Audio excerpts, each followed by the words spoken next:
The cosmos, the universe, is an incredibly crazy thing. To think we were this close to saving the soul of America. I'm not talking about last November. I'm talking over 130 years ago. In Abraham Lincoln's final speech, he called for the suffrage of Black Americans, giving Black men the right to vote for serving in the Union, and giving Black men the right to vote for being smart. A guy like W.E. Du Bois. 3 days later, famous actor at the time, John Wilkes Booth, will succeed in a plot to assassinate the 16th president of the United States. And while that event changed the course of America forever by allowing Vice President and white supremacist and Confederate sympathizer Andrew Johnson the presidency, that wasn't the plan. The original plot John Wilkes Booth called for was to assassinate President Lincoln, Secretary William H. Seward, and Vice President Andrew Johnson. See, this attack was not an attack personally at Lincoln himself, or personally at William Seward himself, or personally at Andrew Johnson. John Wilkes Booth's plan was to handicap the federal government entirely. So it just so happened that Andrew Johnson became the president. He was supposed to be murdered that day too, except one of his conspirators got the heebie-jeebies and ended up getting drunk instead. William Seward wasn't assassinated either. He was stabbed but survived the attempt. So the only person that met his fatal end on that day was the man who called for the emancipation and suffrage of Black Americans.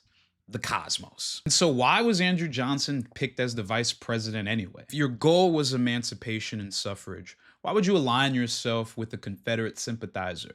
Why would you align yourself with a white supremacist? What we need to understand is that with great power comes great responsibility. What we're about to talk about next is complicated. It's not black and white facts versus fiction or historical retelling. This is not about trivia. What we're about to talk about next is a fatal flaw of Lincoln, Biden, Merrick Garland, Obama. We're going to talk about next has to do with philosophy, morals, ethics, and the 48 laws of power.